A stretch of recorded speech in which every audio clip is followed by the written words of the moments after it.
What up, my nerd brethren? It is I, Jason from Custom Cans, and I'd like to apologise for possibly background noises. They seem to be cutting up the road outside my office, which kind of sucks, but the microphone's closed, the workmen are far away. Hopefully you can still hear me. Right, so this week we shall be taking a look at the HD400 Pro, which is one I haven't had a look at before, and it's one that we have access to, so if they're good we might start stocking them or something like that. And I've also got out the HD490, because apparently these have the same kind of driver, just obviously a bit more love's gone into the HD490 than the HD400, but yeah, it'll be really interesting to have a listen to these, because the 490 are really nice. And just see how they're made, see what's in there, see if they've got any potential for any modding or anything like that. So, without further ado, let us get these bad boys open. Yeah, so these ones, the HD490, I think are just under 200 Great British pounds, and the HD490 is about 300 pounds, so it's sort of a third more, just over a third more for the HD490. And if you get the same driver, these could be pretty good value. But I am incapable of getting into them. Got you, tiny plastic thingamabob. Right. Cool, I think we're in. Yay! Winning! Oh, come on! Okay, ooh, cardboard packaging. Unfortunately, they come in a plastic bag. No need for that, is there? Sennheiser HD490s don't come in a plastic bag. The 490 don't come in a plastic bag. 400s, why in your plastic bag? Alright, cool. But yeah, the rest of the box, it's cardboard. You know, it's good. No plastic inserts or anything on these. But yes, unnecessary use of plastic bags. Okie pokey. So, looking at them initially, some things I'm spotting. You've got the notch out the top, which they have on the HD600 and 650, which makes them more comfortable. There's a little ridge over your head, and applying pressure to that can make things uncomfortable, so having a little gap in the top there is a good thing. You've got velour pads, which aren't quite as nice as the HD600 ones by the look of it, but similar. You know, quite a big hole inside for your ear. It looks like they've got an angled driver, which is good, should make sound staging good. Obviously open backed. You've got a bit of foam over the front here, which will have been to do with tuning, cutting out some of those higher frequencies. A little bit of rotation in the hinges. Clicker, okay. Yeah, so it's a plastic arm, so like a HD600 or the 490 will have a metal arm there. But yeah, it all looks like the pads look replaceable. So yeah, so it's, you know, general Sennheiser kind of quality. But let's see what's inside. Let's have a look. So pads unclick, similar to the HD600 there. So you've got a solid section underneath, and then the velour. So this hard bit here will help increase the bass slightly, because you're losing less into the pad. And then what have we got under here? Does that come off? Nope. Right, let's get a screwdriver.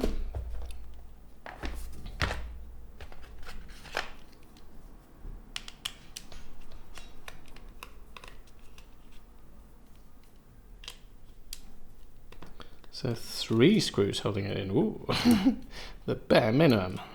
I like that. Some of these with like 12 screws. It's too many screws. Okay, so there's the money shot.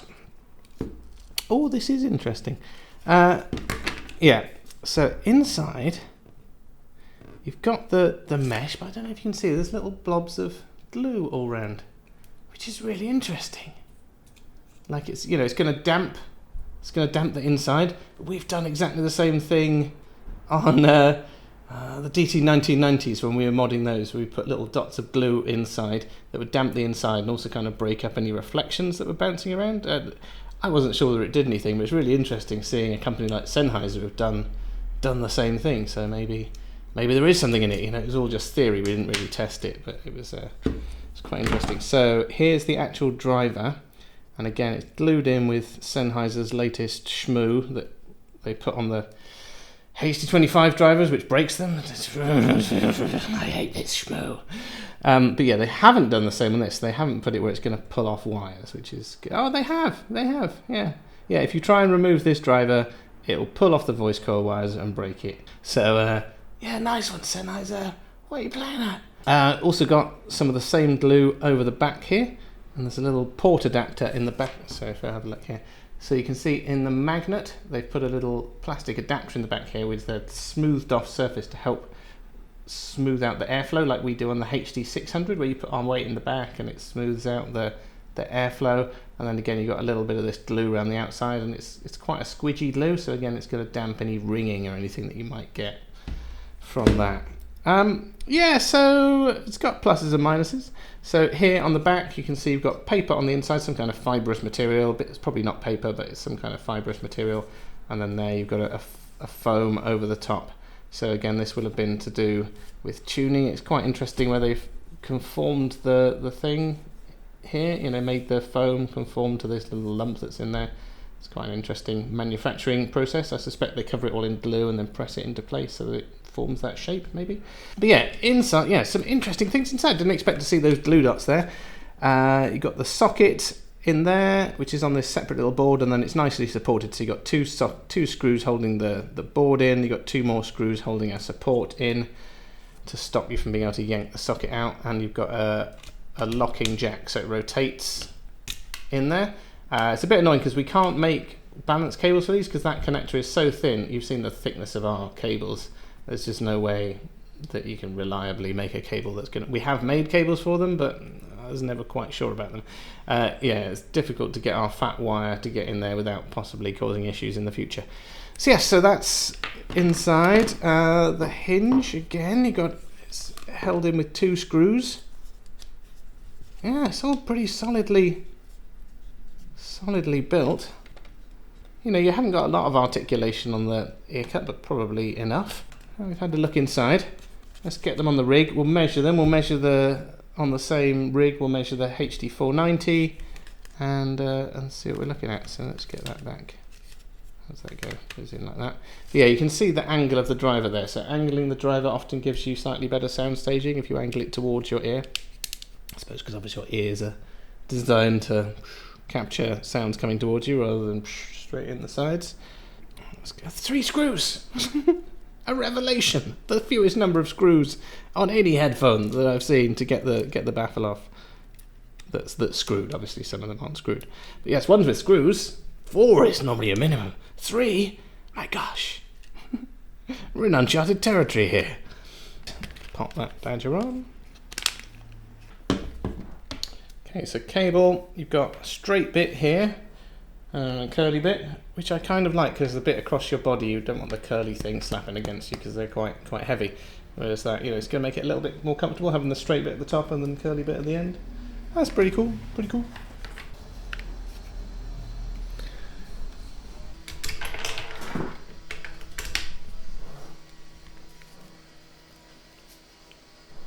That's quite interesting. Because yeah, apparently they've got the same driver in there, but obviously a different baffle and different enclosure. Certainly the clamping force on these is much higher. I would say that they are not as comfortable. These are more comfortable. They similar kind of weight.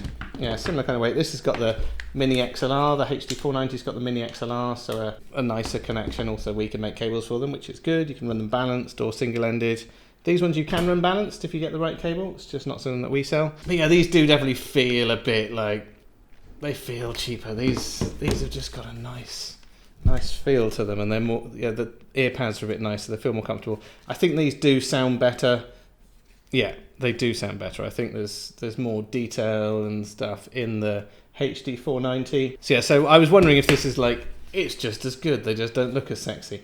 But it is not. No, they're not as good as the HD490. They might share a driver, but just, I would pay the extra. I would pay, you know, if I'm going to pay 200 quid, I might as well pay 300 quid and get these, which are going to last me, you know, I'm always going to be happy with these. These are going to, yeah, not quite there. They're not quite. They feel a little bit. There's just a few things, like if there was a bit more rotation on the ear cups. You know, these ones obviously you can spin all the way around. And yeah, they just look a bit boring. They're just a bit meh. They're fine. Like, they sound pretty good. They don't sound as good as the HD4. Like if they sounded as good as those, I'd be like, oh yeah, save yourself £100, get the cheaper looking ones. But yeah, no, I'd say it's worth going for those. But let's stick them on the rig and let's have a test and see what we're looking at. Okay, so if we take a look at our measurements here, in blue we have the HD400 and in orange we have the HD490. So you can see, you can see they're made with the same driver. You can see there's a definite similarity in both of them. Very good and flat. So the HD490 definitely has a bit more of a tilt, so you've got a bit more bass and it drops down gradually, and then you've got a bit in the treble. You've got similar kind of spikes in the treble around sort of 4.5K and sort of 8 or 9K. They've got similar spikes, but you've just got the dips aren't as noticeable on the HD490. It's a bit more sorted. But yeah, I think, for music production, the HD400 is probably good because it's pretty flat, pretty ruler flat right across. You might want a little bit more in the sub bass on there, but it's pretty flat. You've got a little bit of a hump between 1 and 2K, which you could maybe smooth out. But overall, probably a good headphone for mixing and that kind of stuff. It just wasn't as enjoyable to listen to, and it didn't seem as detailed. It's one of those things that's difficult to measure. It might be that the hump in the mids is overpowering some of the treble stuff. But yeah, I personally, I'm a cheapskate. I go for the cheapest thing possible. But I think personally, I would save up a few more pennies and I would get the 490 rather than the 400 if you want to use them as an all-rounder. Yeah, if you want to enjoy music, and I think you'll enjoy those headphones more. I think they look nicer. They just look the part. They sound a bit nicer. They're built a bit better. Sometimes you don't get the payoff for paying the extra, but in this, I would say, yeah, I'd avoid the. No. Maybe get some HD6XXs. They're a kind of similar price. They're a little bit more, but again, they feel a little bit nicer. They sound probably a little bit more pleasing. But yeah, I'm not sure there's a place in my collection for the HD400s, and we won't be stocking them. I'll start making some custom HD490s. I think that's going to be my thing.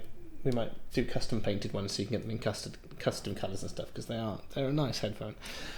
Cool. Anyway, so I hope that you found that as interesting as I did. It was very interesting seeing the little dabs of glue inside. And again, oh, cool, I've theorised about, I've done that on some headphone mods, and it turns out the big boys do it too.